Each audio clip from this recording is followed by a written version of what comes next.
Ya, aquí estamos. Me da mucho gusto dar la bienvenida a mis invitadas esta noche.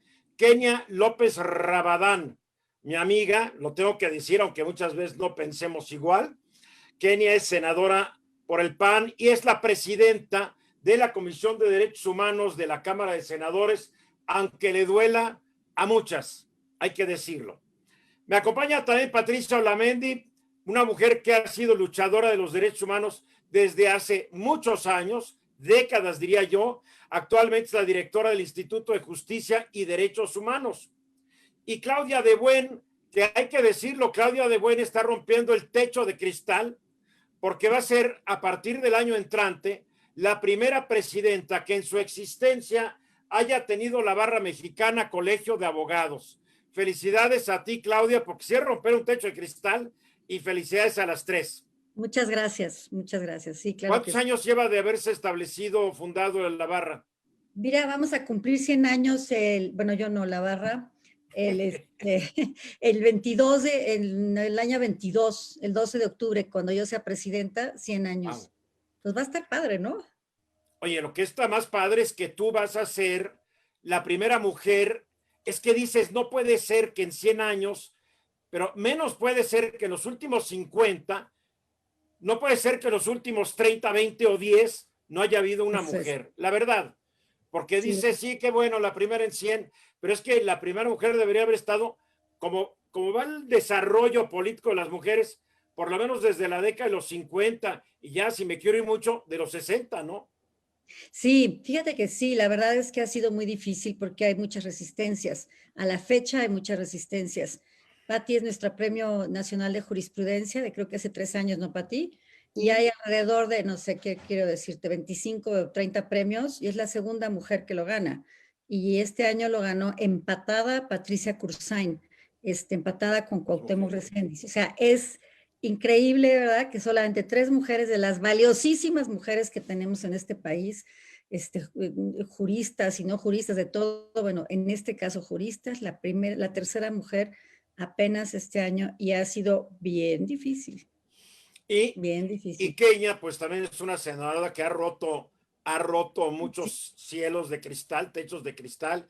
Ha sido diputada federal, ha sido diputada constituyente, ahora es senadora, se pelea con medio mundo, demanda al presidente y todo, y ahí estás dándole duro. Las de Morena no te quieren, quieren tu cabellera, tienen envidia de tu cabellera, Kenia.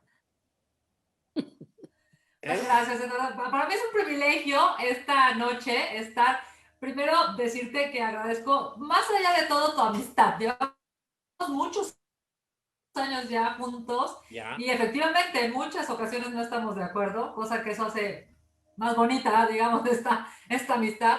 Déjenme contarles que yo era muy chava y Patti Olamendi era Patti Olamendi. O sea, para mí Patti es un referente en mi vida como feminista. Digamos, yo estaba acabando la carrera, entré al PAN y bueno, pues yo recuerdo que para mí era, wow, Patti Olamendi hace cosas que, digamos, así como hegemónicas en un ambiente absolutamente masculino. Estamos hablando hace 20 años, digamos, ¿no?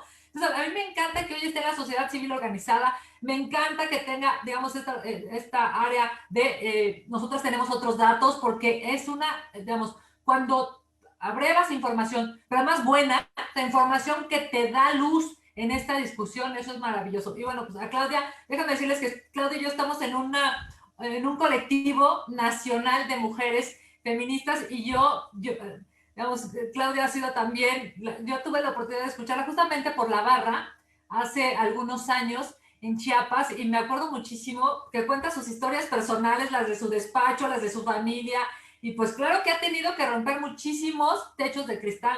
Así es que esta noche va a estar buenísimo. Les quiero decir que para mí las tres son chavas. Yo creo que todos somos chavos aquí. Sí, porque ya, mira, ya la tercera edad empieza como los 95 y te mueres un año después. Estoy de acuerdo. A ver, el tema de hoy es la violencia contra las mujeres, y aprovechamos este tema porque hoy es el Día Internacional de la Eliminación de la Violencia contra la Mujer, un día establecido por Naciones Unidas en noviembre de 1999 y que se celebra desde el 25 de noviembre del 2000. ¿Para qué? Pues para que recordemos todas las injusticias, todas las victimizaciones de que son sujetas las mujeres alrededor del mundo. Y también para conocer las dimensiones del problema. Yo nomás quiero decir que hoy el presidente López Obrador dijo que nuestro país, pues la violencia contra la mujer es el fruto podrido, el fruto podrido de un modelo económico materialista inhumano que se impuso durante el periodo neoliberal. Pero parece que al presidente se le olvidó que el maltrato contra las mujeres se da y se ha dado siempre, desde los principios de la civilización hasta la fecha, independientemente de los sistemas económicos, sociales que en las diferentes épocas han prevalecido. Creo que lo peor es tratar de politizar este tema y usarlo como un pretexto para lo que yo siento es la poca acción de este gobierno. Ayer hoy la directora ejecutiva de ONU Mujeres, la ex vicepresidenta de Sudáfrica, Phumzile Malambo Nkuka, dijo que en 2019 243 millones de mujeres y niñas experimentaron violencia sexual o física por parte de su pareja, que este año hay un aumento de la violencia doméstica, el ciberacoso, los matrimonios infantiles, el acoso y la violencia sexual, y dijo que en pocos países se denuncian la mayoría de estos delitos. También hoy en México la secretaria de Gobernación, Olga Sánchez Cordero, pues recordó datos que ha hecho públicos el INEGI. 6 de cada 10 mujeres han vivido algún tipo de violencia, 8 de cada 10 tienen temor de ser agredidas física o verbalmente al transitar por las calles. Cada día 32 niñas entre 10 y 14 años se convierten en madres. En el ámbito escolar, 1 de 4 mujeres ha sufrido violencia. La actual pandemia, dijo, nos ha enseñado que aún en situaciones de crisis la violencia no para y tiende a aumentar. Cada año en México son asesinadas aproximadamente 3,800 mujeres, niñas y adolescentes. Los números, porque son las cifras, no las otras que alguien nos pueda dar, son las que vale. Olga habló mucho de lo que ha hecho el gobierno en pro de las mujeres de todas las edades, pero a fin de cuentas son los resultados lo único que nos debe importar, y estos resultados muestran que casi todos los esfuerzos de este gobierno han sido infructuosos. Yo hice una comparación del periodo enero-octubre de 2020 con el mismo periodo del año pasado. ¿Y qué observé? En porcentajes, acoso sexual arriba 35.4%, violación equiparada 9%, delitos diversos contra la libertad y la seguridad sexual 26%, violencia familiar 3%, violencia de género en todas sus modalidades, distinta a la violencia familiar 26%, otros delitos contra la familia 5%, y los feminicidios aumentaron el 1.3 al pasar de 766 a 777. Esos son los números, y por qué más que nos quieran echar perico, esta realidad no va a cambiar. Bueno, quizá lo importante es que esos números crecen cuando haces otra lectura de los datos. Y los datos que da el gobierno de feminicidio solo corresponde a un porcentaje muy pequeño de los asesinatos de mujeres. Claro. Porque la inmensa mayoría en los estados siguen clasificándolos como homicidio doloso. Y esta viene desde una negativa de querer sumar, o sea, hay como una idea de hay que decir que se cometen menos asesinatos de mujeres, y una polémica que se desató con el fiscal en el sentido de querer desaparecer el tipo penal de feminicidio. Entonces, cuando tú ya juntas estos datos, 700 y tantos que te da el INEGI, el Secretariado Ejecutivo del Sistema, y lo juntas con homicidio doloso, hablas de 2,150, entonces te da 2,854, que no son los 700 que dice. Y la realidad es que sí hay un aumento en las muertes violentas de mujeres, porque ahorita estamos ya sobre los 11 feminicidios o asesinatos de mujeres diario. Terrible. Y al inicio del sexenio estábamos en los 9. Es decir, no ha disminuido. y no vemos resultados, pues porque no están haciendo nada. La verdad es que no están haciendo nada. Perdóname, Olguita Sánchez Cordero dijo que esto y dijo y que el programa... Bueno, no podemos tener una hoja con 4 cosas de un programa mínimo. O sea, no está haciendo nada el gobierno. No inventes, está quitando recursos. Yo no invento, ¿será que ella lo inventó? Pero la verdad es que es increíble que salgan diciendo cosas cuando pues, no puede haber resultados porque no se está haciendo nada. Esa es la realidad. Sí, coincido totalmente. No se está haciendo nada, pero además, no nada más la violencia son los feminicidios, que son los más graves, son los que más nos lastiman y nos laceran, pero la violencia se presenta desde el feminicidio hasta el micromachismo, ¿no? En donde te mandan todo el tiempo de manera permanente una agresión, una violencia en la que sutilmente te están haciendo sentir menos y existe siempre un control del varón sobre la mujer a través de estas pequeñas frases como, oye, ¿quieres que te ayude con los niños? A ver, espérame, no es que tú me ayudes, es que esto es una relación, somos los dos papás, es nuestra obligación. Oye, te ayudo con el quehacer. O sea, y además, bueno, lo peor es que en esta época de la pandemia, las señoras duplican el trabajo porque tienen a toda la familia en la casa, pero además siguen haciendo o no haciendo lo que no hacían. Entonces, esto está grave. Y entonces viene un hartazgo, un miedo a qué va a pasar de todos, de todas, todos los estratos sociales. ¿Qué va a suceder? ¿Cómo vamos a seguir después de esto? ¿Cuándo va a terminar la pandemia? Se exaltan los ánimos, los humores y vienen las agresiones y de ahí, bueno, pues pasamos a unas agresiones tan graves como las que Pati está comentando, ¿no? A ver, todo lo que tú dices ahorita, Claudia, es cierto, o sea, yo lo he hecho, creo que no hay hombre que no lo haya hecho. Claro, porque todos somos herederos de esta cultura patriarcal, que queriendo o no, desde chicos, digo, yo crecía, yo comparado con mi papá, soy un porcentaje de lo macho que él fue, comparado con mi abuelo, ya no me quiero ni pensar mi bisabuelo, tatarabuelo y no sé cuántas generaciones para atrás, que no es justificar, sino es explicar el problema y explicar por qué de las actitudes de los hombres. Así se nos educó. Y lo peor es que nuestras mamás contribuyeron a esa educación, tal vez por lo que dices, por miedo, ¿cómo voy a contradecir aquí a mi maridito y decirle a mi hijito que no haga las cosas así? Pero todas las agresiones que tú dices van desde la más chiquita y creo que las ha clasificado Kenia en violencia sexual, violencia física, violencia económica y violencia psicológica, que yo no sé ya cuál es peor, porque también ves los efectos sobre lo que es la violencia psicológica y una mujer viviendo aterrada todo el tiempo, ha de ser terrible.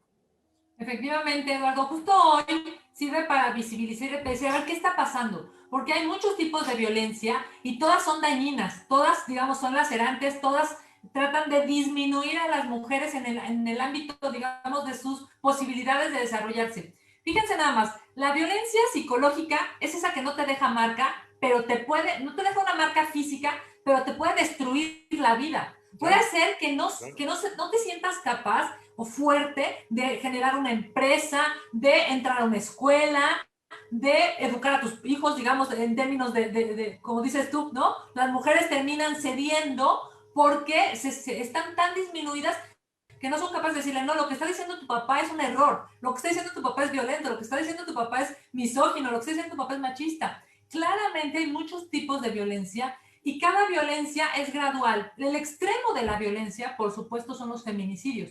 Y la cifra que da Pati es, pues imagínense, más de 10 mujeres todos los días en este país salen de su casa o están en su casa y no regresan o son asesinadas adentro. Ahora, ¿y cuántas están en su casa y las golpean? O sea, no quiero minimizar el feminicidio, pero las probabilidades de que te golpeen, de que te hagan otros daños, son mucho mayores que el feminicidio. Y como que siento que en ese país, violencia contra la mujer hay una ecuación, violencia contra la mujer igual a feminicidio, y por ahí se está yendo toda la discusión y se está olvidando todo lo demás. Cuidado.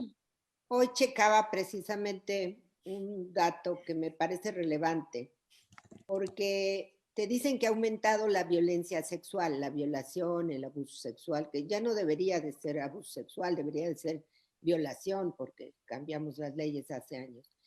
Pero la realidad es que cuando tú vas a la estadística y te das cuenta que en México solo 8 de 100 casos de violencia sexual se reportan, y que lo tiene la encuesta de victimización y lo tienen otros cruces del INEGI, dices, ¿de qué país estamos hablando? O sea, 8 de cada 100. Y de esos 8 que de 8 de cada 100. Y lo peor es que de cada 100 casos que se denuncian, tal vez uno acabe en la cárcel. Es probable, tenemos una muy baja incidencia, la impunidad es altísima. El problema es que además en México hay una permisibilidad para la violencia sexual en el hogar. Y tenemos hasta la figura, ¿verdad?, que termina más que protegiendo a la víctima, a los padres, cuando son abusadores, el incesto, por ejemplo. El padre recibe una pensión, una sanción menor que una persona que hubiera violado a una niña. Increíble. Es gravísimo, y en la familia siempre hay esta visión oculta, porque esa herencia que traemos de miles de años, de que las mujeres tenemos dos funciones en nuestra vida: ser madres, la maternidad, y si no servimos para ser madres, prácticamente no servimos para nada, y la satisfacción del deseo sexual del hombre. O sea, las mujeres siempre hemos estado en esa situación. Son cosas. Pero, sí, y hay personas que hasta dicen, ¿no? Yo tengo hijas y dicen producto de caballero, ¿no? O sea, es un producto de caballero, claro, que es verdaderamente asquerosa la palabra. Pero hoy, por ejemplo, platicando, y yo creo que Kenia y Claudia, pues vamos a tener que sumar fuerzas. Yo trabajando los temas de violencia sexual, creo que ya estamos en capacidad de llevarlo a tortura sexual y modificar las legislaciones. Por el impacto tan grave que tiene la violencia, la gente dice, el abuso sexual no es tan grave, pero estos delitos van creciendo conforme crecen las víctimas. Entonces, una niña o un niño abusado sexualmente, conforme pasan los años, se va dando cuenta lo que vivió. Y entonces, el estrés postraumático puede llegar, aunque seas adulto y hayas vivido la violencia de niña. Una niña, un niño que es abusado por el padre sexualmente, no entiende que eso es la forma como el padre se relacionó con ellos, y cuando vas creciendo, esta violencia te pega de tal magnitud que te viene todo el estrés postraumático, y esa huella que yo digo que es una huella que trasciende en tu vida personal, trasciende a tu familia, trasciende a tus relaciones. Entonces, la violencia es terrible, es brutal, es demoledora, es un pozo sin fondo, pero lo más lamentable es que seguimos en una sociedad. A mí me irritan las funcionarias de gobierno, me irritan cuando hablan de embarazo de niñas o embarazo de adolescente. Ninguna niña, ningún adolescente puede ser madre porque la edad de ellas no lo permitiría, pero además un embarazo de una niña o adolescente regularmente hay una violación detrás de eso. Y terminas diciéndole, niña, cuídate. ¿Qué posibilidad tiene una niña de cuidarse?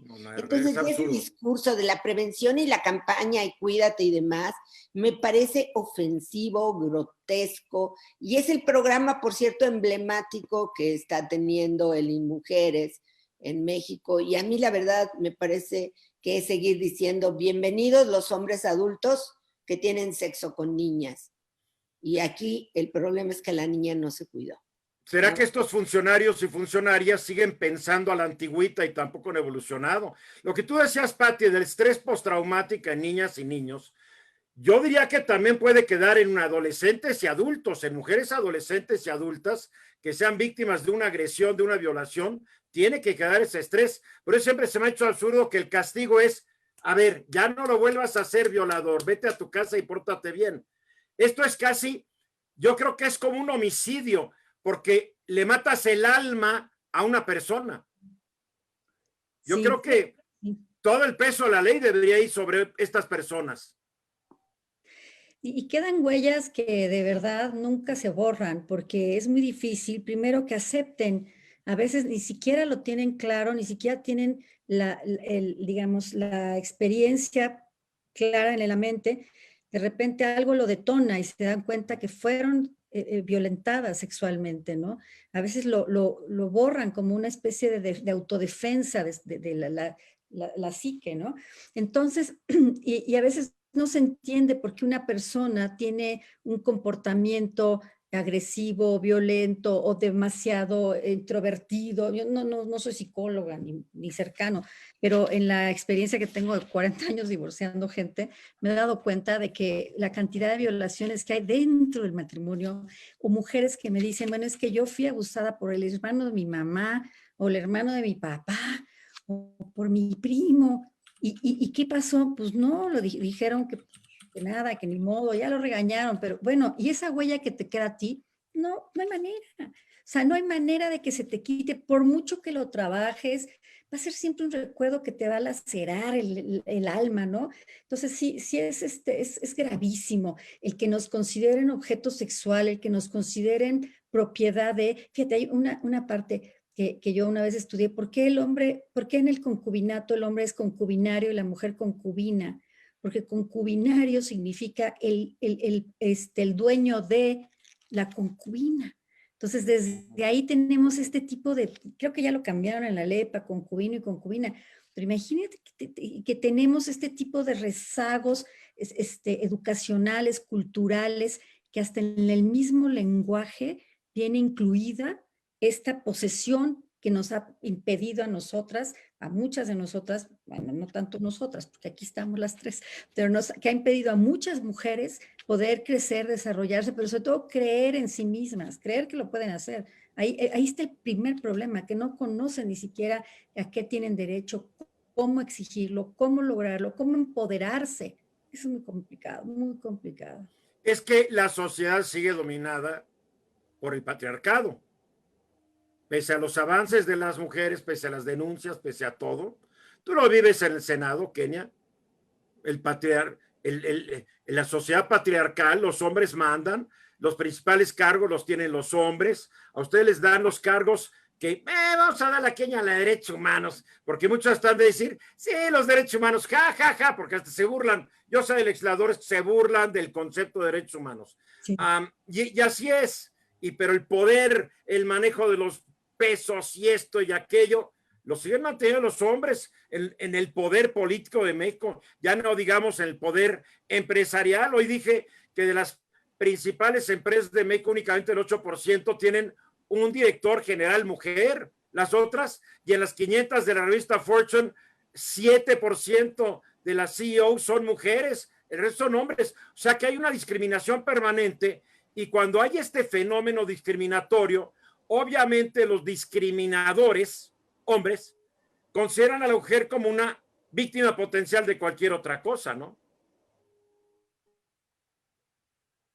Uno de los problemas me parece que tenemos que identificar es cuándo estamos hablando de violencia, Eduardo. O sea, si pudiéramos definir, digamos, en las mujeres qué es violencia, cuándo están ejerciendo violencia sobre ellas, seguramente serían mucho más altos los niveles, digamos, de entendimiento, y muchas mujeres dirán, oye, sí es cierto, soy violentada, por mi jefe, por mi esposo, por mi vecino, digamos, por quien de una u otra manera siente que tiene más poder que yo. Y eso, una vez que se identifica la violencia, es cuando empezamos con la posibilidad de erradicarla. Hoy el día se llama, digamos, es el Día Internacional para la Erradicación de la Violencia. No solamente es que la veamos, sino que la tratemos, por supuesto, una vez reconocida, de erradicar, de quitar. A mí algo que me preocupa muchísimo es que, mira, nosotras tres, lo decía muy bien Claudia, nosotras tres hablamos, pues la verdad es que desde el privilegio, pues, o sea, a ver, las tres fuimos a la escuela,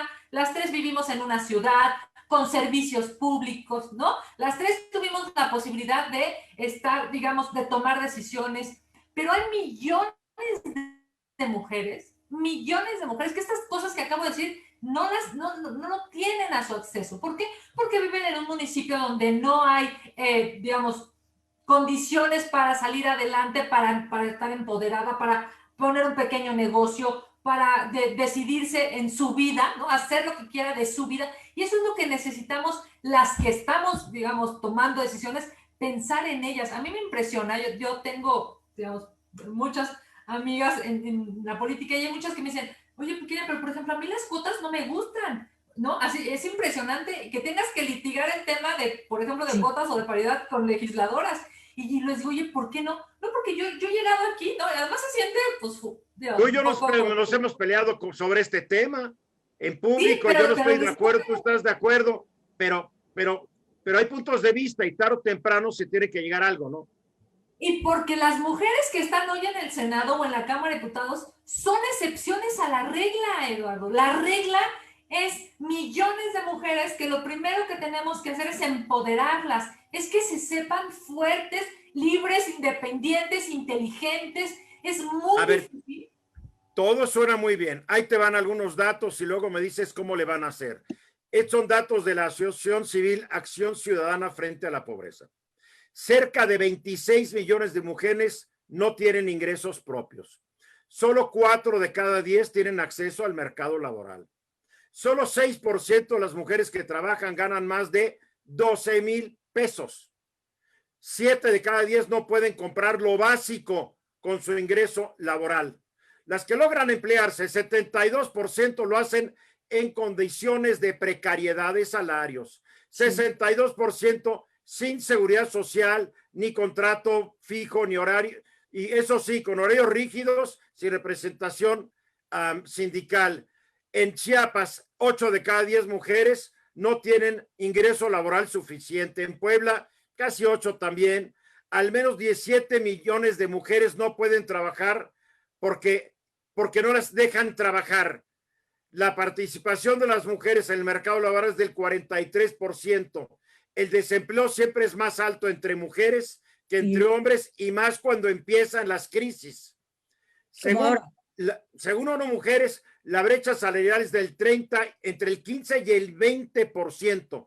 Y cuando son puestos directivos, como las que ustedes tres llegan a ocupar, la brecha es del 40%.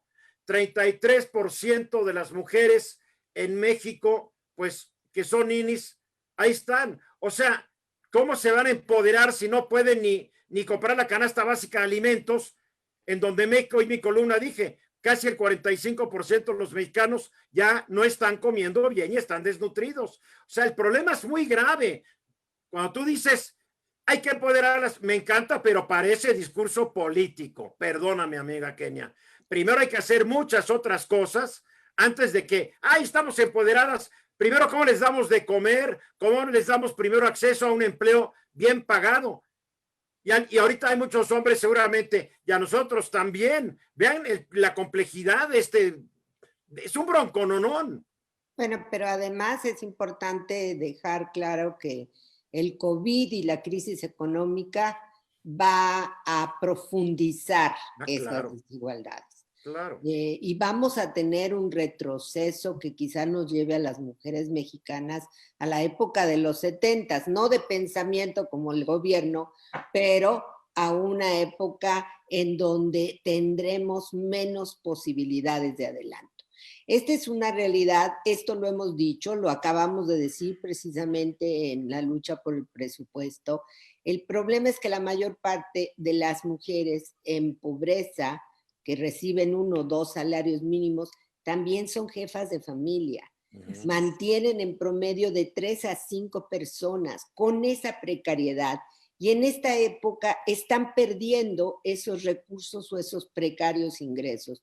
Y estuvimos insistiendo en que tuvieran por lo menos un apoyo económico en la pandemia, consistente en 3 salarios mínimos. No, que se los iban a dar. Es que no puedes tener un discurso. Ahora, hay mecanismos de corrección y México iba ya en esa ruta. Íbamos en la ruta de acciones a favor de determinadas personas. Ahorita, por ejemplo, vamos a tener el problema que tuvimos en los 90, la deserción escolar de niñas. Y para eso se creó el programa Progresa, que era una acción afirmativa de darle la beca primero a las niñas para que terminaran la primaria. Pero en este periodo, las niñas están abandonando la escuela. Y ya ¿Cuál escuela? Por eso, pero ya no la van a continuar. O sea, las niñas ya salieron, ya no van a regresar porque la responsabilidad en la casa es muy grande para ellas. Entonces vamos a tener nuevamente un retroceso en un tema central que es la educación. Y por eso este discurso de primero los pobres llega a ser muy chocante, porque no es real, no está observando que los pobres y las más pobres de los pobres son las mujeres y las niñas, y que no hay ninguna medida. Si tú ves el presupuesto, no hay nada con respecto a esta situación, y entonces eso hace que seamos más vulnerables. Y lo que necesitamos ser las mujeres es menos vulnerable, entendiendo la vulnerabilidad como la imposibilidad de realizarte en el ejercicio de tus derechos. No podríamos decir que la sociedad mexicana es sumamente violenta, porque es un país muy violento y siempre lo ha sido, a pesar de que muchos creen que tiempos pasados fueron mejores. Pero la violencia es todavía más dura contra las mujeres. Sí, por supuesto, porque contra las mujeres se parte de la idea de la discriminación y de la propiedad. El hombre es el propietario de las mujeres, de las de su familia y las que están alrededor. Y sí, por supuesto, la violencia es brutal. Lo que pasa en México no pasa en muchos lugares del mundo, no es real. México tiene datos que van muy por encima de lo que sucede en la mayor parte de los países. Ese es un tema que hay que tomar en cuenta. No estamos... Por lo menos en los países similares, ¿no? Similares. Porque ya te vas a los países del África negra, subsaharianos y pobres. Sí, pero hay costumbres. Las de acá están en la gloria. Porque hay países donde no está créeme terrible. que yo trabajé un estudio para Naciones Unidas de la condición de las mujeres en el mundo, África y Arabia, y yo te puedo decir que todavía somos peores en México con respecto a las comunidades indígenas. Peor que Níger o Nigeria, por peor, estos países donde hay matazonas. Siguen siendo vendidas en muchas de nuestras comunidades a muy temprana edad.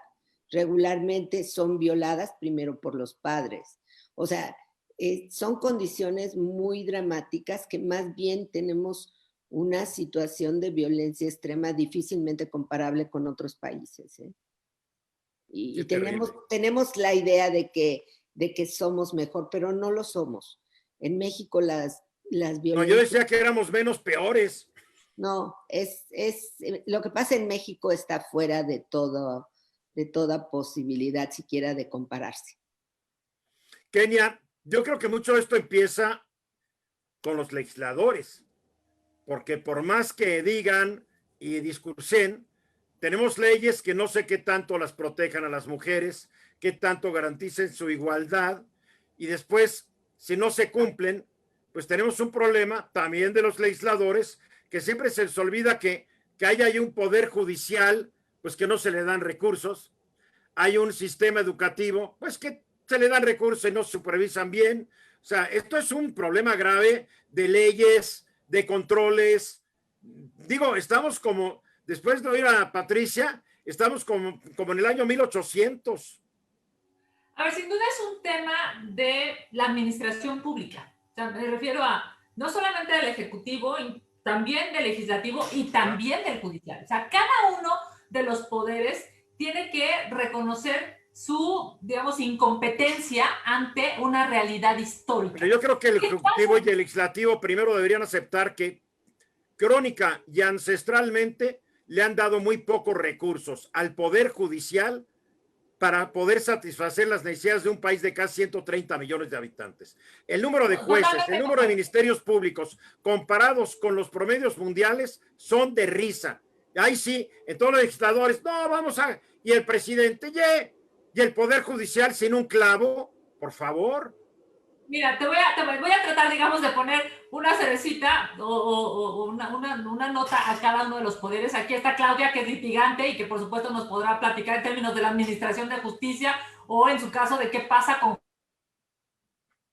Tiene unas historias, que otra vez estuve en una conferencia que dio unas historias de cosas que pasan incluso en los litigios, ¿no? Porque pues, cuando tienes a una jueza mujer no necesariamente te garantiza una visión de género, es impresionante. Claro, claro. Pero, por ejemplo, en términos del poder legislativo, es claro que hay, digamos, leyes que se han tenido que ir amoldando. Por ponerte un ejemplo, llevamos ya en la discusión de la paridad en términos, digamos, macros, ¿no? En términos de la Constitución. Pero no hemos podido acordar, Eduardo, compañeras, qué pasa con el Poder Judicial y qué pasa con el Poder Ejecutivo. Me refiero a las leyes orgánicas de estos dos. ¿Por qué? Porque hay una litis, hay un jaloneo político, digamos, en el Congreso, en el que la paridad se lee bien bonita en la Constitución, pero no ha bajado a las leyes, digamos, reglamentarias. ¿Qué pasa en el Ejecutivo en términos presupuestales? Vimos cómo destrozaron las estancias infantiles así, o sea, es impresionante. Simple y sencillamente dejarles de dar dinero y dejas a 200,000, 300,000 niños pues sin la posibilidad de ser cuidados y de ser educados, y además a sus mamás, digamos, a sendas mamás tratando de salir avante. Lo que decían en la pandemia hoy, a ver, entre los pobres, las pobres siempre van a ser mujeres, digamos, los pobres van a ser mujeres. Oye, perdón, no quiero ser machista, pero también hay hombres pobres, por favor. O sea, No, está no, bien por este las discurso, estadísticas, pero no, los pobres son los pobres, caray. Por supuesto, a ver, el genérico, digamos, es que entre las cifras de las personas pobres, los más pobres entre ellos son mujeres. Y lamentablemente se entiende por qué, porque las mujeres no tenemos crédito, no tenemos patrimonio. ¿Cómo vamos a poder conseguir un crédito? ¿Cómo vamos a poder generar un negocio? ¿Cómo vamos a poder tener la posibilidad de acrecentar nuestro patrimonio si además sufrimos violencia económica con el cuate que él se va a trabajar mientras yo me quedo a trabajar en la casa y además me amenaza con no darme dinero si no me porto bien y si no le hago caso? O sea, el tema es, hay, digamos, muchas responsabilidades sociales, pero también públicas. Sí. A ver, tú nos ibas a narrar las historias de terror, Claudia.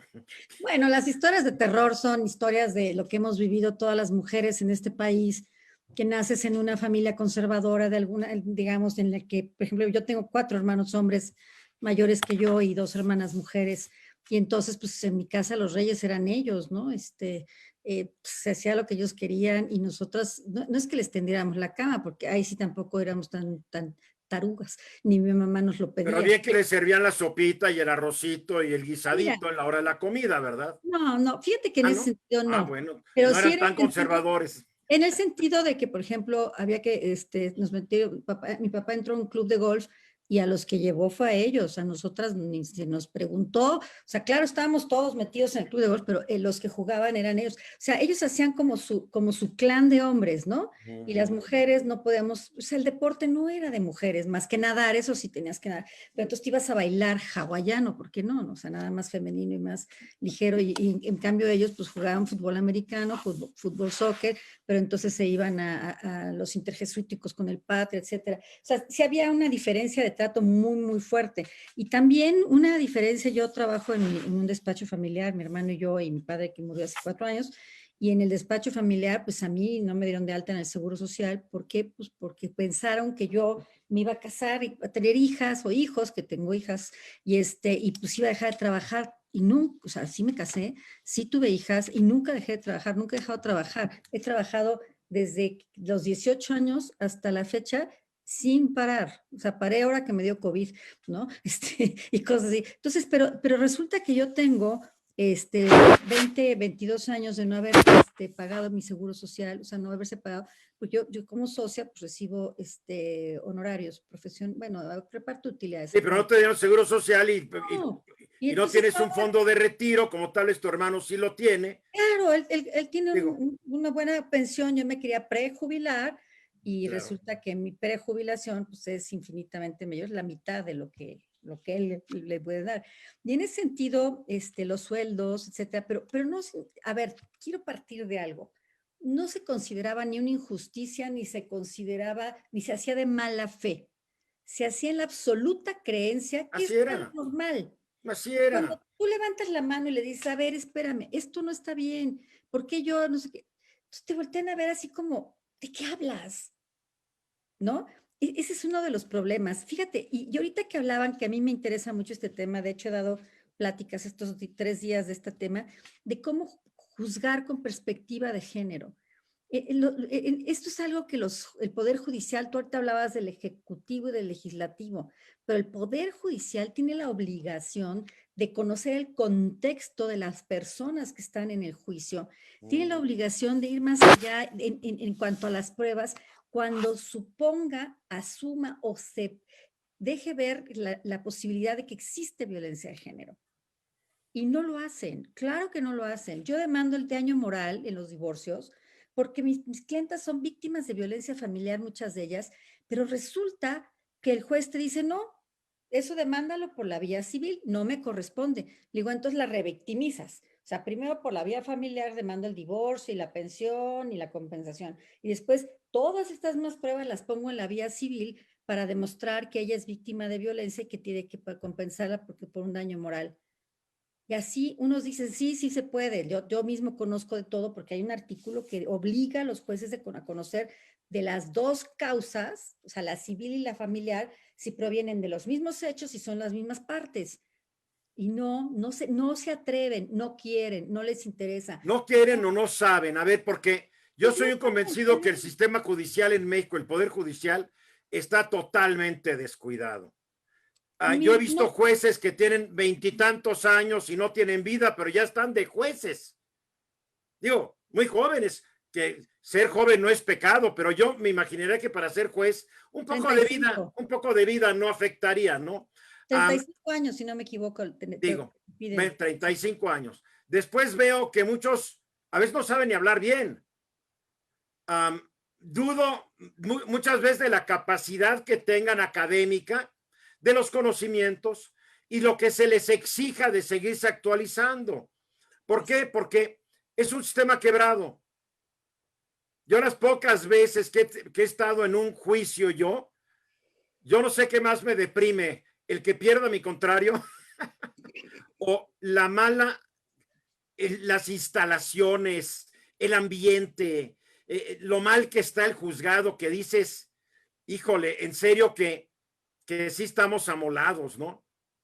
Entonces, ¿cómo esperar que un caso, fíjate, estos casos que tú platicas, ahora imagínate los casos más graves de violencia física, sexual, psicológica? ¿Qué juez lo va a entender? ¿Cuántos jueces hay que lo entiendan o que lo quieran entender?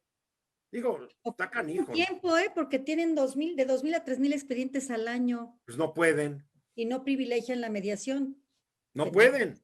No pueden. Y eso depende de nuestros legisladores que nunca le dan lana. Esta es la neta. Sí, estamos pero también. Pero los diputados, senadores, eso sí. No es contra ti, Kenia, pero lo que gana un senador, un diputado, digo, creo que es más que lo que gana a veces un juez. Pero yo creo que también el problema del Poder Judicial está ligado a que ha estado subordinado al Poder Ejecutivo y que muchos de los nombramientos no hay una verdadera carrera, como tampoco lo hay en las fiscalías. No hay servicios de carrera, son formales, y los nombramientos muchas veces vienen de quien asume los poderes en los estados. El gobernador de momento aparece un equipo. Entonces, es un grupo que ha sido cooptado totalmente, y lo estamos viendo incluso en los nombramientos de ministros o ministras de la Corte. O sea, en México tenemos destacadísimos juristas, hombres y mujeres con una trayectoria muy sólida, pero necesitas tener palancas, no llegas por tus conocimientos.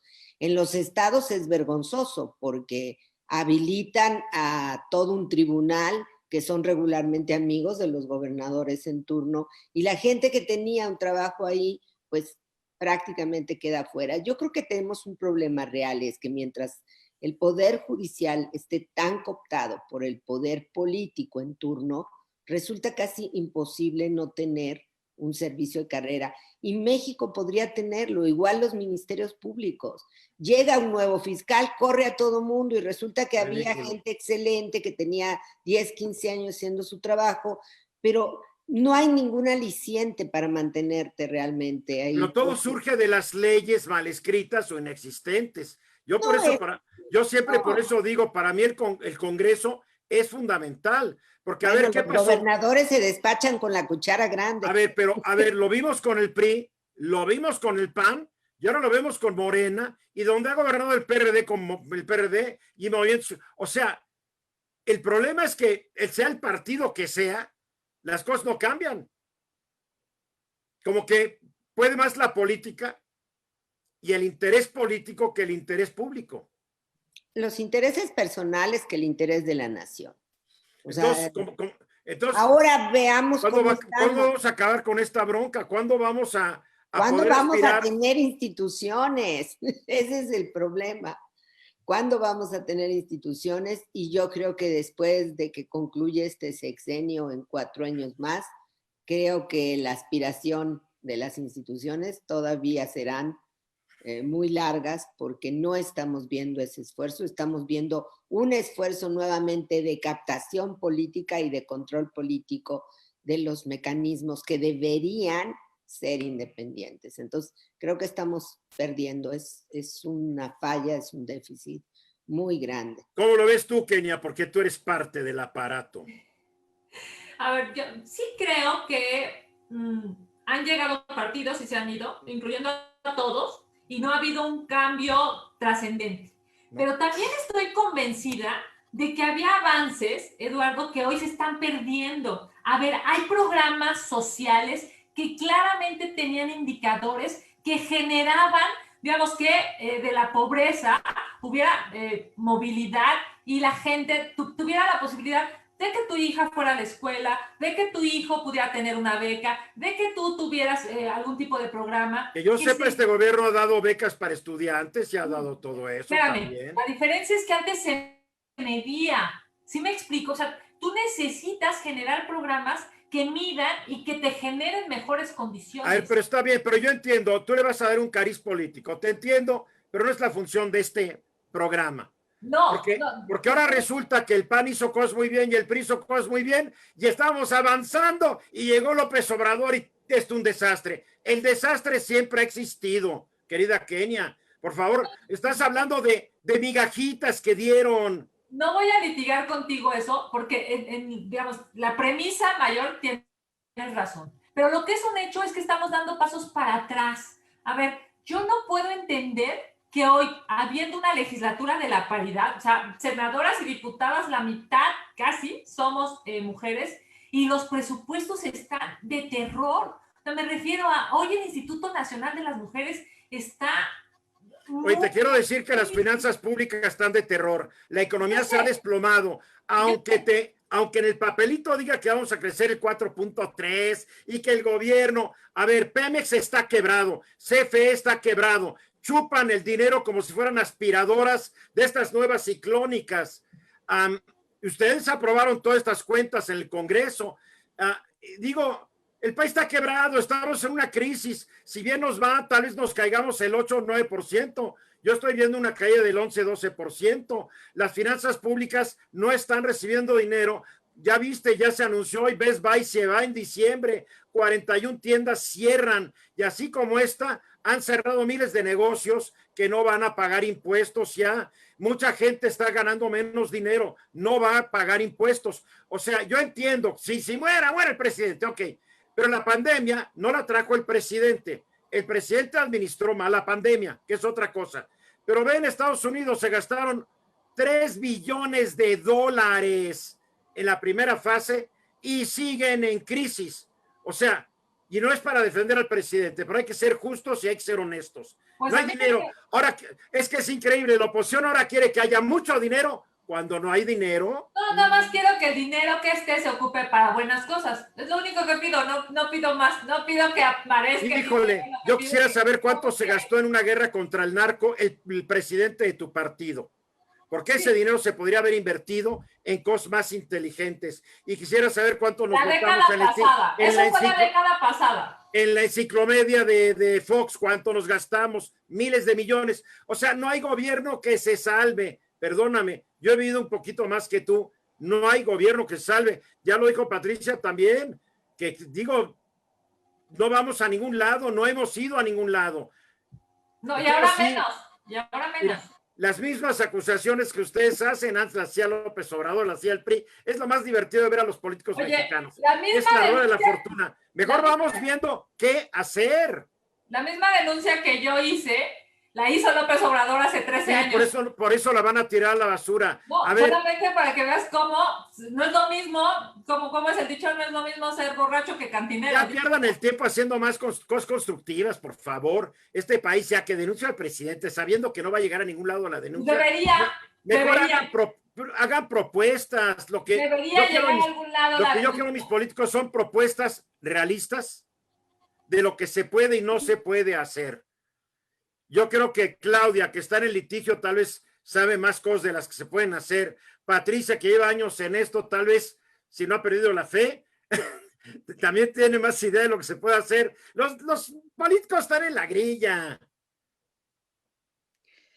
Bueno, sí, pero unos necesitamos de otros y otros de unos. Todos somos un equipo que tenemos que trabajar. Y nosotros como sociedad civil lo que hacemos es tratar de intervenir en las leyes que se aprueban para que sean apegadas a derecho, a los derechos humanos, etcétera. Y bueno, lo hacemos a través de Parlamento Abierto, a través de mandar nuestros propios puntos de vista. Por ejemplo, yo desde la barra hacemos análisis profundos y los mandamos y tratamos de colaborar de esa manera. Supongo que estoy segura que Pati hace cosas muy parecidas. Y esa es la parte en la que nosotros podemos intervenir, denunciar. Después vemos que la mayoría de Morena nos manda por un tubo a todos.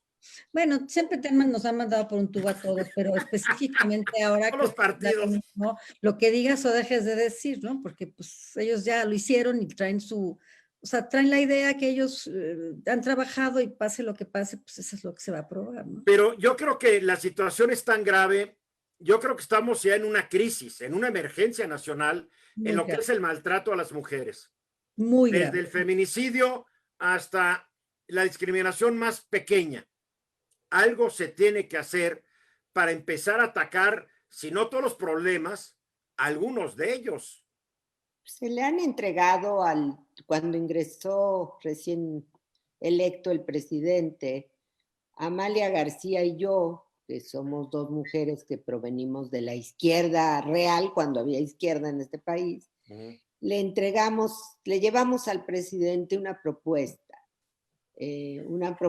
en diferentes ámbitos con respecto a las mujeres. La realidad es que nadie la tomó en cuenta. El año pasado, viendo lo que venía, tuvimos una reunión con más de 130 organizaciones de mujeres de todo el país e hicimos una propuesta muy puntual en diferentes aspectos para prevención, atención de la violencia y algunos temas que exigíamos que hubiera recursos, sobre todo para refugios, centros de atención y demás. Tampoco la tomaron en cuenta, se le entregó al gobierno, a todo el área.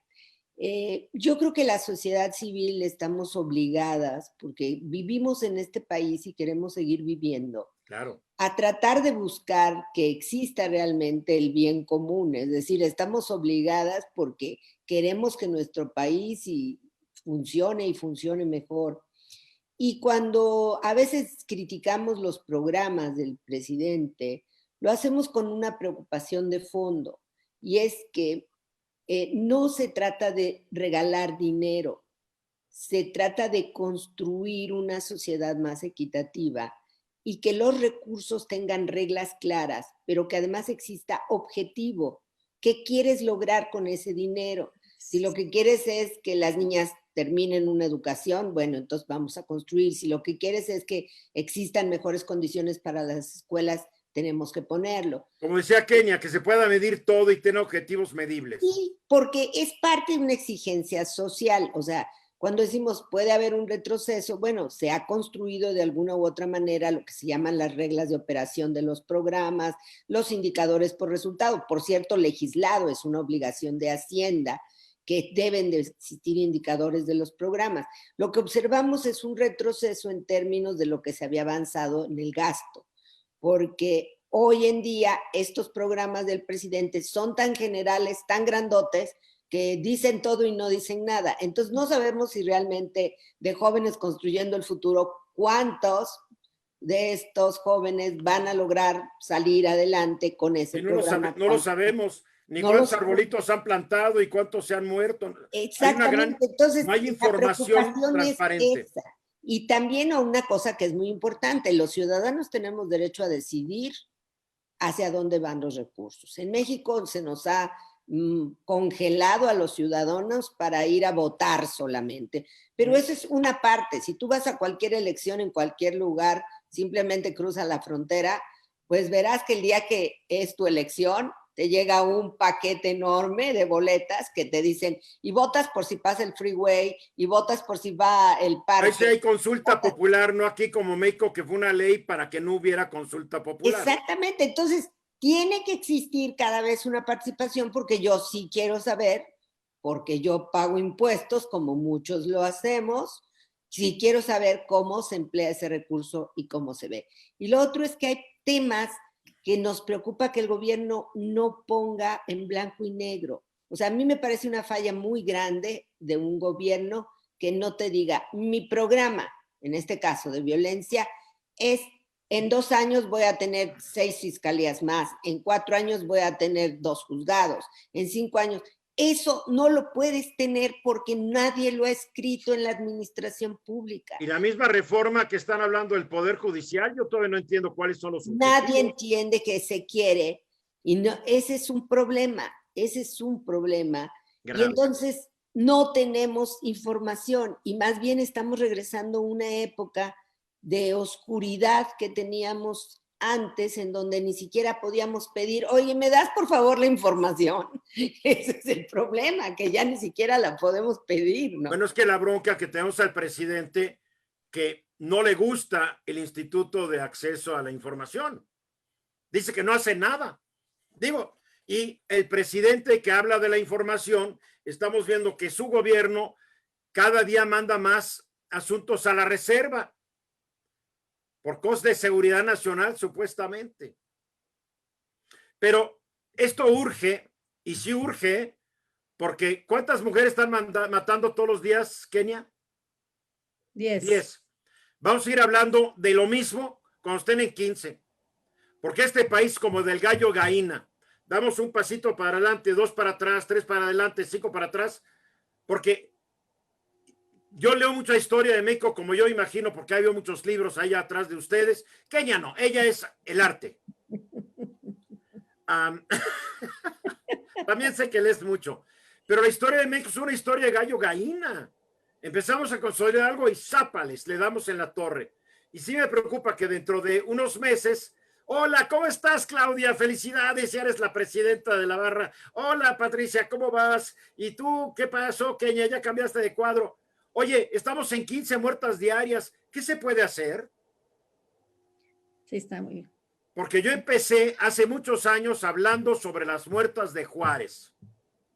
Y en mi programa diario hablaba yo de las muertas de Juárez. ¿Saben qué pasó? No pasó nada. Cuando se empezaron a hacer las investigaciones, encontraban evidencias junto al sándwich del detective, del investigador del Ministerio Público. Se perdieron pruebas, evidencias, por falta de capacitación, falta de motivación, falta de recursos, falta de todo. Entonces sí, y no ha cambiado nada, ¿eh? Y sí me preocupa. Entonces todos los esfuerzos que haces, Pati, te felicito porque le echas ganas y no cejas y no te desalientas. Tú igual, Claudia, imagina estar en tribunales 40 años. También a las 2 les tiene que poner su coronita de santas. Kenia, aguantando a tus colegas grillos mentirosos, perdóname, también no a ti unos cuernitos.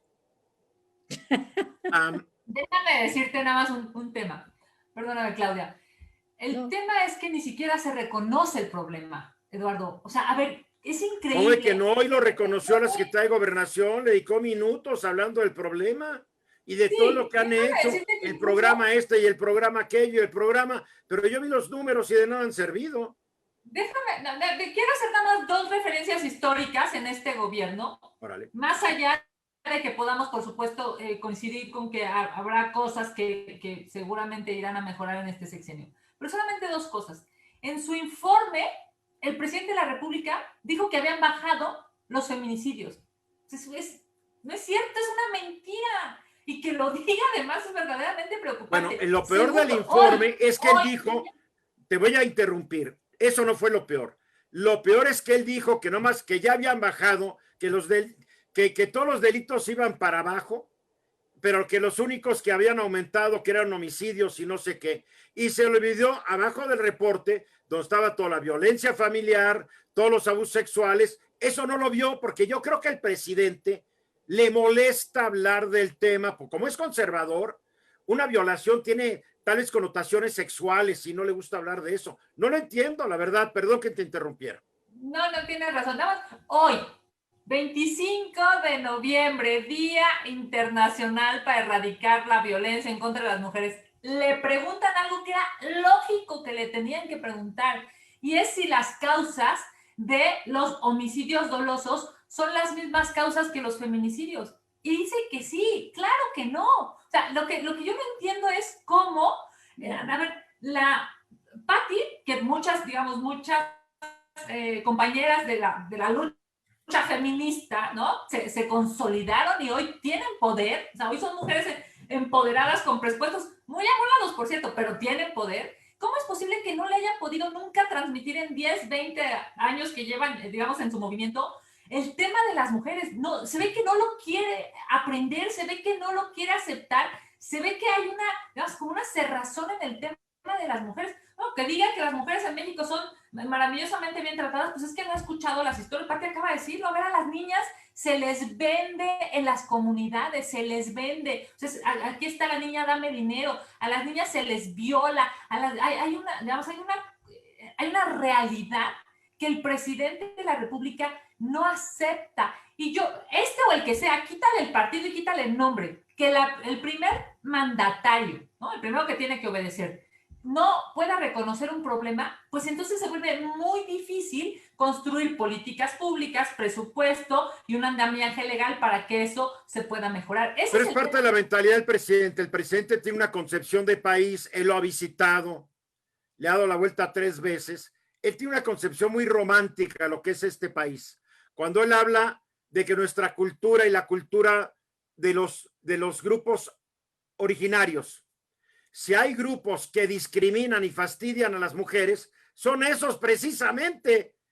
Ahí son patriarcados, pero a la antigüita. Y él no lo ve. Pero, a ver, me dan 5 segundos, tengo que regalar los libros.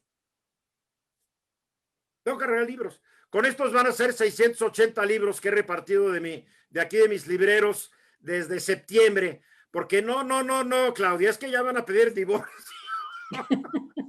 Ay, voy a acabar contigo. No, es que nado en libros, primero, segundo, todos los pisos de la casa están llenos de libros. Tú has venido, Kenia, y ya son todo lo que pero si tienes que representar a alguien, Claudia, no va a ser a él, va a ser a su esposa, que es una santa. ¿Te das cuenta cómo me están discriminando, Claudia? ¿Te das cuenta? Pero en fin, entonces con esto son 680 libros, 680, sí. Entonces los voy a mostrar, les voy a quitar de la pantallita aquí nomás para mostrar los libros y voy a hacer la pregunta para que el público, la primera persona que la conteste, se vaya a ver estos libros. Entonces aquí están, hay de todo, porque yo nomás voy sacando lo que ya no quiero y ahí se van, ahí están 15. Sistema político en la democracia mexicana de Jesús Guzmán Rubio. Aviso final de Grant Jeffrey. De André Weitzner, La Gran Iniciación. El cansancio ciudadano de la corrupción en México, de Juan de Dios González Ibarra y Gerardo González Camarena. Frustraciones de la riqueza de Tibor Sitovsky. De José Alfredo Femat Flores, 100 preguntas y respuestas sobre la nueva reforma electoral. De Mayo Burrieta y Alberto Hernández, Puente México. De Alejandro Hertz Manero y Luis Maldonado Venegas, Democracia Real y Poder Ciudadano. La obesidad es un problema familiar, de Judy Hollis. Dios, ayúdame a detenerme, de Claire W. Asedio de la mente, de Tem LaHaye y David Nuevo. Los problemas de la organización campesina, de Lidia Cacho, Ellos Hablan. De Ariel Dorfan, Americanos. Y de Alejandro Solalinda y Carla María Gutiérrez, Revelaciones de un misionero, mi vida itinerante. Esos son los libros que estoy regalando esta noche. Recuerden, los mando por el Servicio Postal Mexicano. Pueden tardar. Gente que me dice, oye, no me ha llegado hace una semana. México es el Servicio Postal Mexicano. Ahora, si quieren pagar el DHL, mándenle la line y les llega al día siguiente. Entonces, ahí están los 15 libros. No mando a Estados Unidos, ¿Lo quiere de Estados Unidos? Mándenme para el FedEx y también se los mando. Ahí están los libros. Y la pregunta es la siguiente. ¿Cuál fue el primer caso de feminicidio en México? Así de fácil. ¿Cómo se llamó la víctima? ¿Dónde ocurrió? ¿Pero en qué año ocurrió? Se publicó en todos los periódicos, ahí está la nota. Y la respuesta, por favor, a mi correo, solicitudes@ruizgillytimes.com. solicitudes@ruizgillytimes.com, y lo repito otra vez, no lo manden al chat del programa, por favor, aquí al sitio solicitudes@ruizgillytimes.com. Gracias por su paciencia, mis distinguidísimas invitadas. Todas las noches tengo que regalar libros. Un recado de una colaboradora de mi sitio, Kenia, que decía, a ver, ¿cómo hablan de empoderar a las mujeres? Primero hay que hablar de fortalecer a las mujeres. Tú no puedes empoderar a mujeres, son débiles. Sí, a ver, me parece que la intención, digamos, del comentario es hacer a las mujeres más fuertes, hacer a las mujeres más autónomas, hacer a las mujeres conscientes de sus capacidades.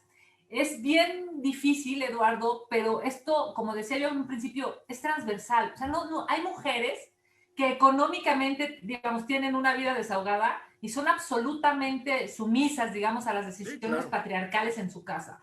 Hay mujeres que no han podido, digamos, tener una vida próspera económicamente y también, o sea, no tienen que ver con un estrato socioeconómico. Es más, lamentablemente ni siquiera tiene que ver con un nivel académico. O sea, Claro. hay mujeres la violencia contra mujeres no distingue nivel socioeconómico, educativo, nada.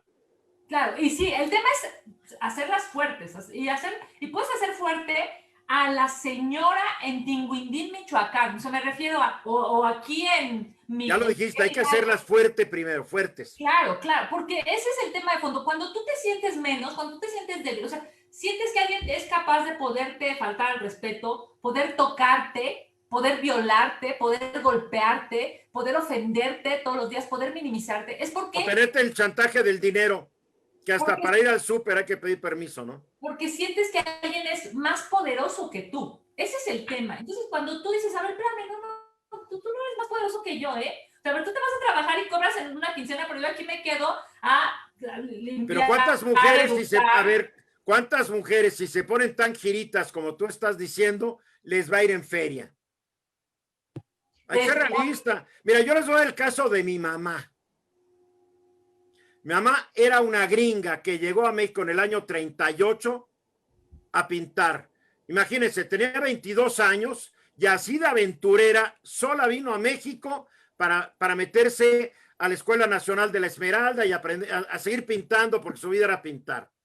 Sí iba a ir a Francia, pero como estalló una guerra mundial, pues no podía ir a Francia y su papá le dijo, pues no puedes ir a Francia. Entonces ella dijo, me voy a ir a México. En el 38, imagínate, México era un país que si ahorita somos salvajes, ¿cómo éramos entonces?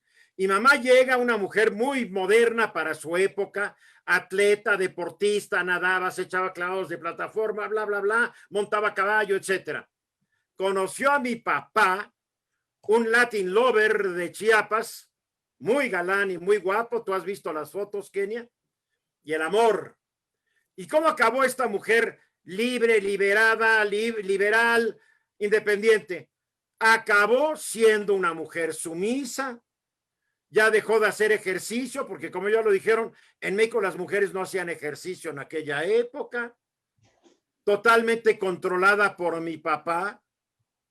Siguió pintando afortunadamente y siguió leyendo y siguió teniendo una vida intelectual, pero hasta para agarrar dinero en la chequera le pedía permiso. ¿Por qué? Porque la cultura mexicana es canija.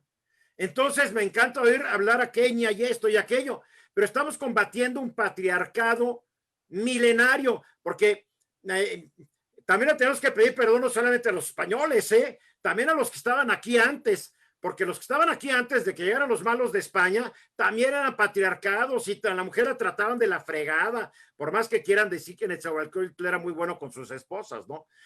¿Cómo cambiamos esto? Por eso nos vamos a tardar mucho, pero mientras nos tardamos hay que tomar medidas de emergencia y ustedes son las expertas, láncenme unas, por favor, para que el público agarre la onda. Fíjate, Eduardo, hoy me preguntaban, y creo que una que es como fundamental, no ni la más importante ni la única, pero es la información. Mientras las mujeres no tengan información, no tengan acceso a los medios electrónicos para conocer programas, para ver libros, porque las tienen bien aisladas, ¿eh? Yo tengo amigas pues, de mi generación que no abren una computadora, no vaya a ser que, ¿para qué? ¿Cómo para qué? Entonces tienen el teléfono y lo usan simplemente para hablar y para mandar mensajes. No consideran que no tienen ninguna necesidad de ir más allá. O sea, no hay inquietud intelectual, No hay también hay que decirlo. Porque se han dedicado al hogar, eso. Entonces sí necesitas primero informar, pero informar con políticas de que todos los medios de información, de comunicación en este país se pongan a la tarea de generar información que no venga del gobierno, que venga de las organizaciones de la sociedad civil, porque es información mucho más fidedigna, en donde se les instruya, se les eduque para ver qué derechos tienen, qué es violencia, qué no es violencia. ¿Sí me explico? Pero que no lo saben. Entonces, ¿cómo van a ir a denunciar si no lo saben hacer? Y ahora dicen, bueno, puede ser denunciar por vía electrónica. Pues sí, pero pues primero estoy encerrada en mi casa y no me dejan moverme. Y segundo, no tengo ni idea cómo hacerlo. No, y si lo hago, tengo terror de que se enteren que lo terror. hizo y me peguen o me maten, ¿no? Porque además si lo hago, y probablemente es en un lugar local, le van a ir a decir a mi marido que lo estoy haciendo. Bueno, ahí hay una primera, que tengan más acceso a los medios y los medios manejemos más el tema. Mucho más. Porque no lo podemos estar manejando cada día que es el Día Internacional contra la Violencia o el Día Internacional de la Mujer. Debe ser un tema más cotidiano, yo creo. Recurrente. No recurrente. Tiene también que ver con políticas públicas. Claro. Yo a veces he dicho de broma, por ejemplo, cuando logramos la política pública, y lo digo logramos, yo era consejera entonces del Programa Nacional de la Mujer con el doctor Cedillo, y cuando le dijimos, no puede ser posible que las niñas dejan la escuela en el 4º año de primaria, tiene que existir un aliciente para que aceleremos la terminación, y se construyó Progresa. Y eso permitió que en 2 años, fíjate nada más qué exitoso, la mayor parte de las niñas estaban terminando la primaria. Es decir, la educación para las mujeres sí libera. Claro. Libera porque te hace poderosa. Claro. Y te hace poderosa porque sabes que la educación puede ser un motor que transforme tu vida. Entonces, lograr que las niñas, y eso ha venido pasando en México, se queden en la escuela, es una buena práctica. Lo otro es, hay acciones, y ahí aunque no nos gusten las cuotas, tenemos que pensarlo.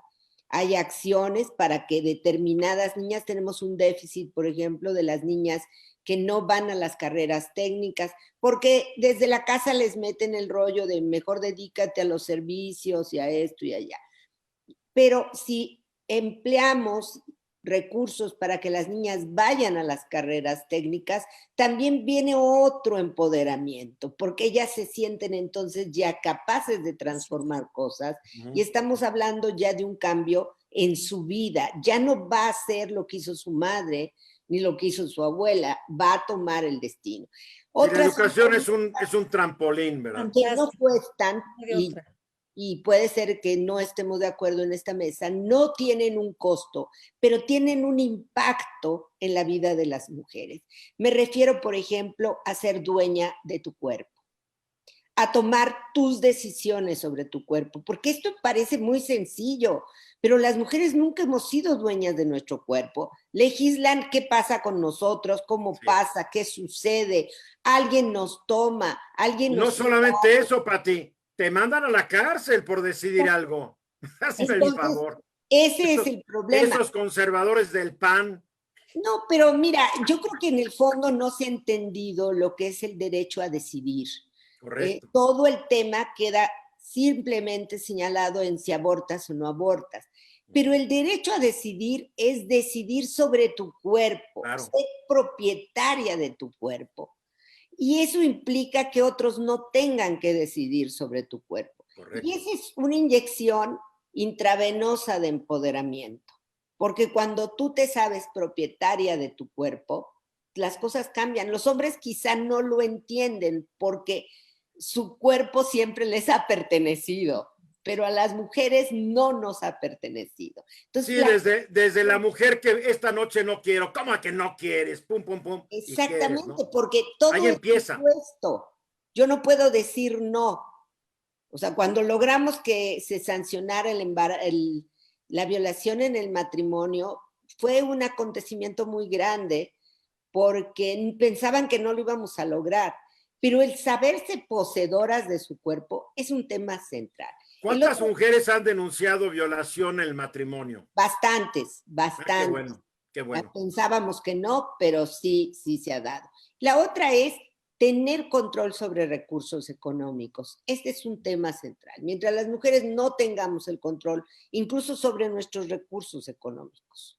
Esto parece mentira, pero las mujeres trabajan, dan el enganche de algo y ponen a nombre de los dos. En México tenemos una tasa muy baja de mujeres que tienen un bien. Estamos hablando sobre el 13, 14%. Nada, no es tasa nada. Entonces, cuando tú no tienes seguridad en tus recursos. ¿Y qué pasa? ¿Por qué hay tanto divorcio?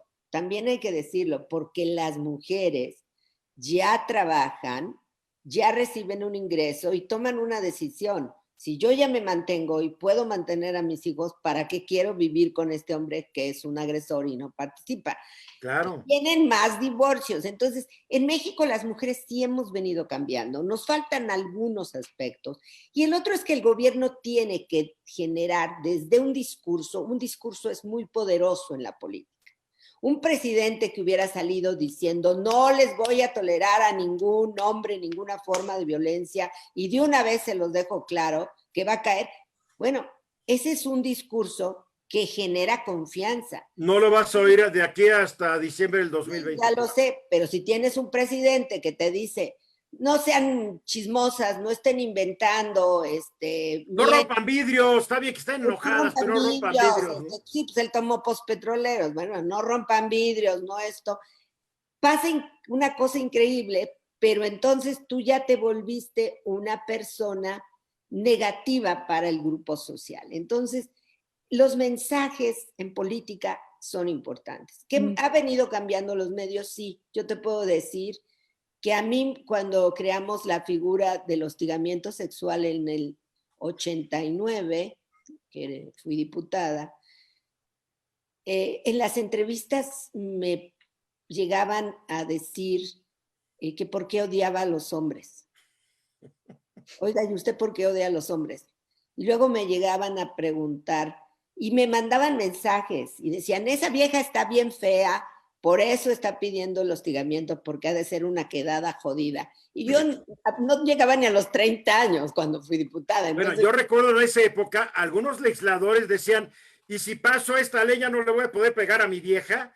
Lo decían en son de broma, pero estaban representando toda una filosofía existencial. Hoy enfrentamos una ofensiva, pero creo que al movimiento de mujeres mexicanas nos está fortaleciendo, porque nunca habíamos estado tan unidas como movimiento como ahora. ¿No conviene también, antes de que nos diga Kenia su sugerencia, que haya más hombres feministas?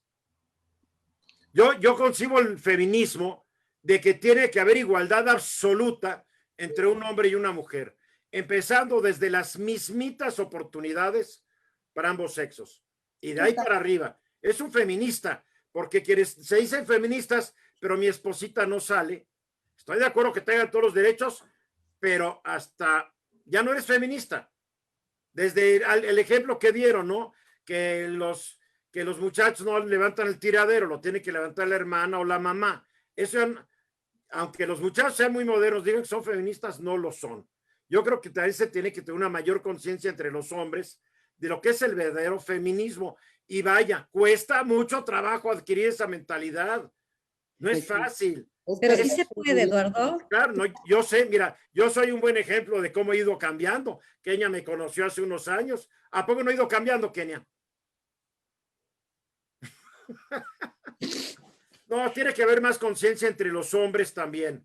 Yo, por ejemplo, y Kenia no me deja mentir, en lo que es yo llevo con la misma mujer productora casi 29 años y la he aguantado. No, pero eso es maravillosa y nos peleamos y nos peleamos. Porque después la gente me dice, cuando yo discuto no respeto a las mujeres.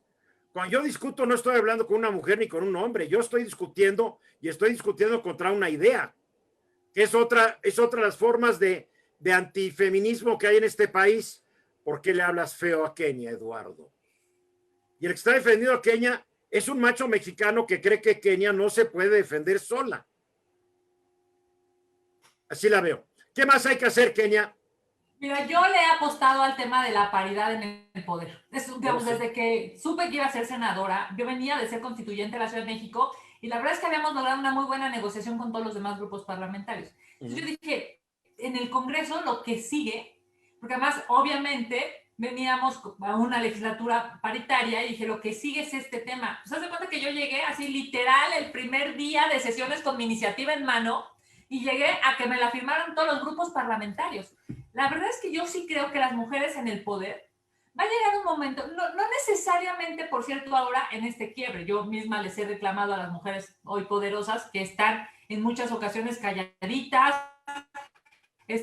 silenciadas, que como que manda el patriarcado, ¿no? Porque no, para no mover mucho las aguas. Pero sí creo que va a llegar un momento en que todas esas mujeres que hoy están empezando a tomar decisiones, o sea, me refiero a la diputada local de tal entidad federativa, la alcaldesa, la regidora, va a ser una generación, Eduardo, en la que vamos a tener a muchísimas mujeres que ya supieron hacer política, que ya supieron tomar decisiones administrativas, que ya supieron ejercer un presupuesto, y esta semana, ¿no? Al compañero de Nuevo León, que dice que, pues que la gente iba a votar por su esposa, por él. Yo no me quiero imaginar al pobre hombre.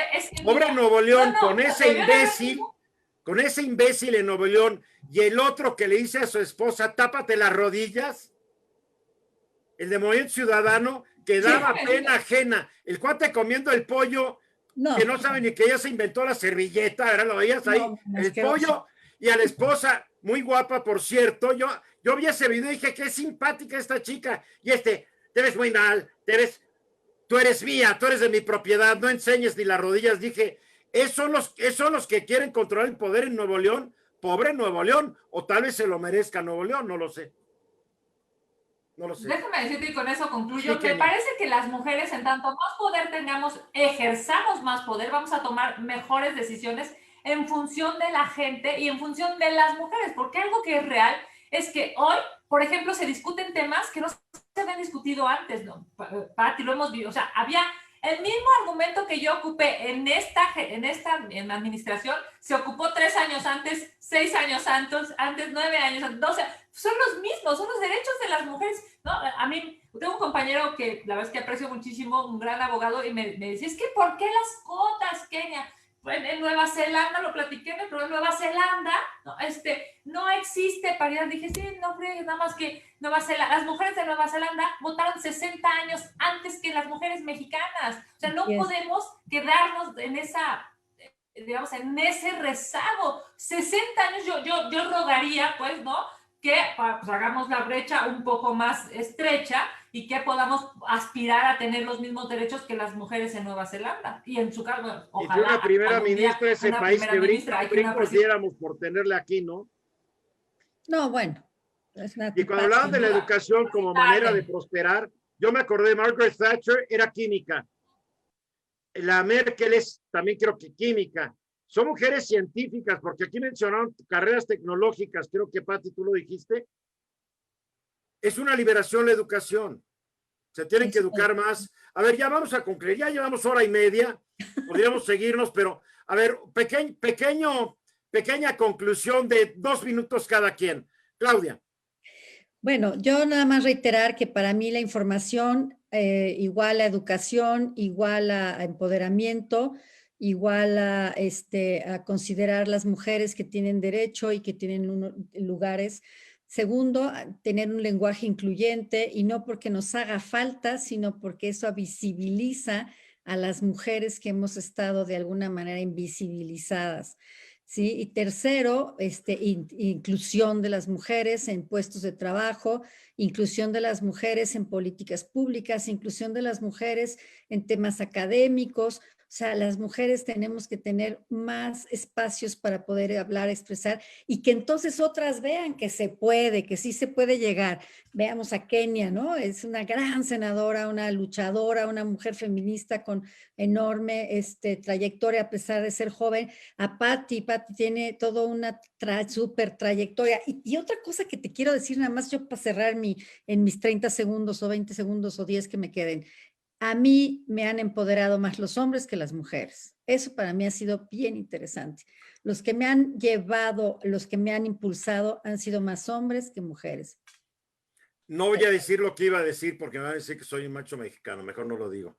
Porque No, hay un dicho que a veces en México, el peor enemigo que en México a veces puede tener una mujer es otra. Es otro. Lo que tú has dicho es bien cierto. Patricia. Bueno, yo creo que estamos en la misma dinámica. Necesitamos que las mujeres estudien más, se capaciten, se preparen.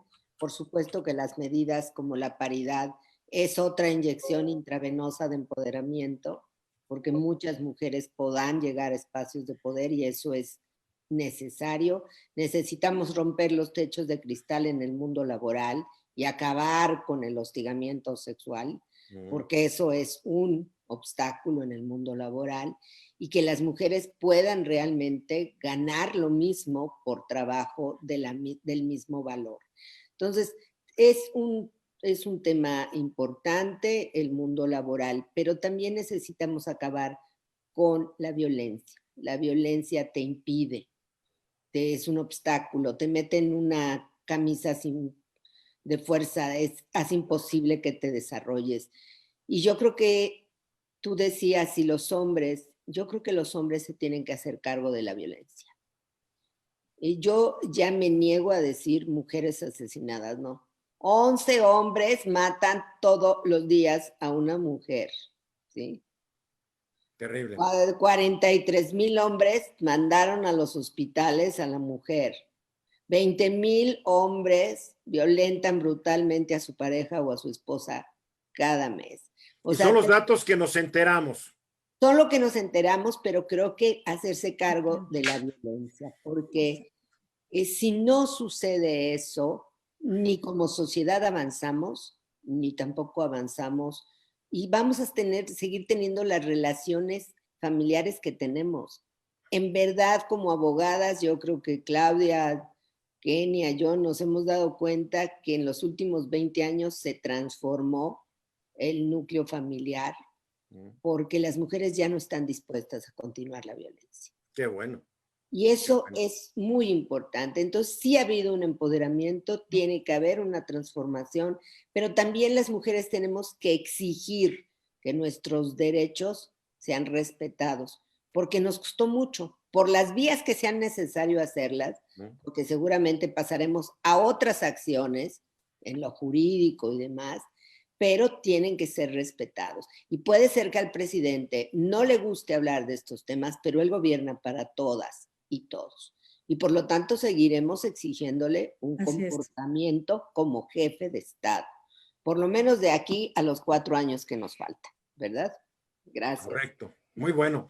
Kenia López Rabadán, quiero decir que, a ver, antes que nada, quiero decir que a Kenia hoy la Cámara Nacional de la Industria de Transformación, la Canacintra, le dio un premio en reconocimiento a mucho de lo que haces, Kenia. ¿Me equivoco o no? Muchas gracias, Eduardo. Gracias por comentarlo. Sí, efectivamente dan un reconocimiento a los legisladores, ¿no? De hecho, somos 128 senadores y hubo solamente 14 reconocimientos. Me dieron uno a mí. La verdad es que es agradecer, ¿no? No es fácil ser oposición, no es fácil ser mujer en la política, no es fácil, digamos, tener muchos roles, incluyendo, por supuesto, el de ser una servidora pública, y que hoy la Canacintra haya hecho ese reconocimiento. Es el Águila Canacintra, por cierto, es pues un reconocimiento estéticamente muy bonito. Muchísimas gracias, gracias por mencionar. Solamente Castellanos, el presidente, sí. Enoch Castellanos, sí, por cierto, te manda muchos saludos, te tiene muy presente, ¿eh? Muy presente. Muy Somos bien. paisanos, él es chapaneco originalmente. Buenísimo, buenísimo. Nacido en Veracruz. Pues muchas gracias por comentarlo. Yo solamente decirte, primero, a mí me hace muy feliz esta noche por dos cosas. Primero, porque efectivamente has entendido la necesidad de hablar de estos temas. O sea, que hoy, 25 de noviembre, estemos hablando de este tema de cómo erradicar la violencia. Para ti, que eres un comunicador de los más conocidos, de los más grandes de este país, me parece que las cosas están cambiando para bien, ¿no? Debo entender que dijiste, por fin entendiste. No, que entendiste para bien. Y la verdad es que hacerlo con estas dos extraordinarias mujeres me parece maravilloso. Creo que esta mesa hoy... Que fueron sugerencia tuya.